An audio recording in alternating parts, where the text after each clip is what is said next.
Assalamualaikum warahmatullahi wabarakatuh. Salam sejahtera. Semoga kita selalu diberi kesehatan dan keselamatan oleh Allah Subhanahu wa taala. Amin. Perkenalkan, saya Marno, mahasiswa Universitas Pelita Bangsa. Membicarakan sumber daya manusia sangatlah menarik, karena sumber daya manusia merupakan aset yang paling utama dalam sebuah organisasi atau perusahaan. Konsep perencanaan sumber daya manusia meliputi pengadaan, pengembangan, kompensasi, pengintegrasian, pemeliharaan, kedisiplinan, dan pemberhentian.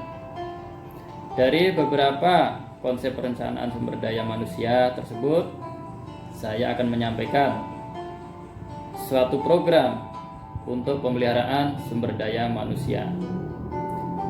Pemilihan metode yang tepat untuk pemeliharaan sumber daya manusia akan sangat membantu dalam pencapaian tujuan suatu organisasi atau perusahaan. Seperti apa program pemeliharaan sumber daya manusia tersebut?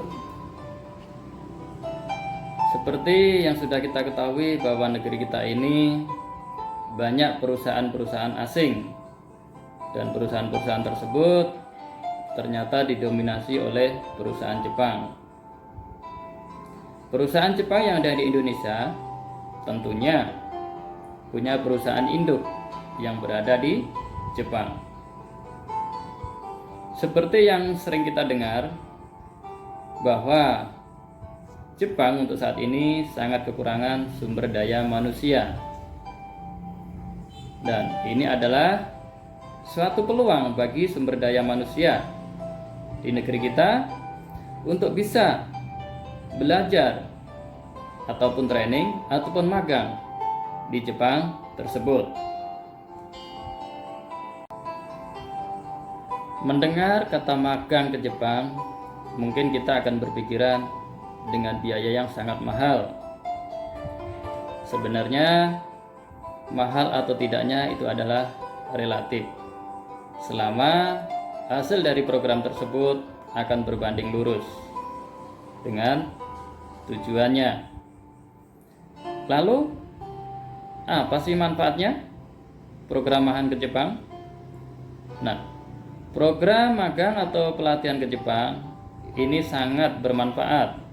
Yang pertama, manfaat bagi si karyawan itu sendiri sebagai sumber daya manusia, manfaat bagi perusahaan Jepang yang ada di Indonesia, dan yang ketiga yaitu manfaat bagi perusahaan Jepang yang ada di Jepang sana. Manfaat yang bisa dirasakan oleh karyawan dengan adanya program magang ke Jepang yaitu: pertama, adanya suatu kebanggaan bisa bekerja atau magang di Jepang. Yang kedua, skill dan pengetahuan karyawan tersebut pasti akan meningkat. Yang ketiga, karyawan akan mendapatkan kompensasi yang lumayan jika dibandingkan bekerja di Indonesia.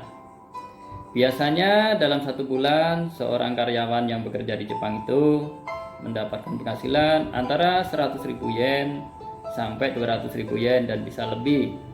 Nah, itu kalau dirupiahkan kisaran 10 juta sampai 20 juta. Nah, dengan penghasilan seperti itu pasti kesejahteraan seorang karyawan akan bisa dirasakan, baik buat karyawannya sendiri maupun buat keluarganya.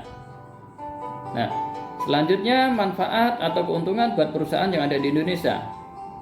Yang pertama, karena semua karyawan yang ada di situ pengen berangkat ke Jepang, pasti mereka akan berlomba-lomba untuk segera berangkat ke Jepang.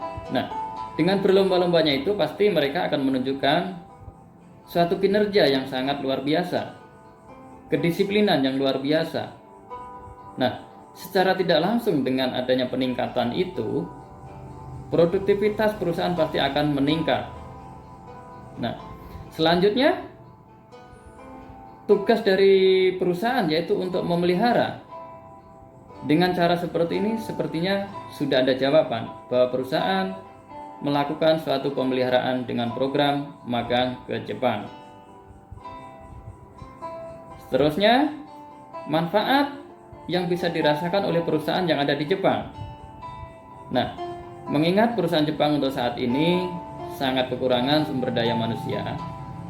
Dengan adanya sumber daya manusia dari negeri kita, pasti sangat terbantu. Selanjutnya, mengenai pembiayaan. Biasanya orang Jepang itu dalam 1 bulan berpenghasilan antara 400.000 yen sampai 500.000 yen. Mungkin bisa lebih. Dengan penghasilan tersebut, kalau dirupiahkan kemungkinan bisa nyampe 40 juta sampai 50 juta. Nah, sementara pekerja dari negeri kita itu diberikan kompensasi antara 10 juta sampai 20 juta. Secara tidak langsung, itu akan menghemat pengeluaran perusahaan yang ada di Jepang, yaitu pengeluaran tersebut bisa berkurang atau direduce antara 50% sampai 75%. Nah, demikianlah beberapa kelebihan dan keuntungan suatu program magang ke Jepang. Nah, dengan program tersebut, bahwa perusahaan yang ada di negeri kita ini sudah melakukan upaya untuk pemeliharaan karyawan.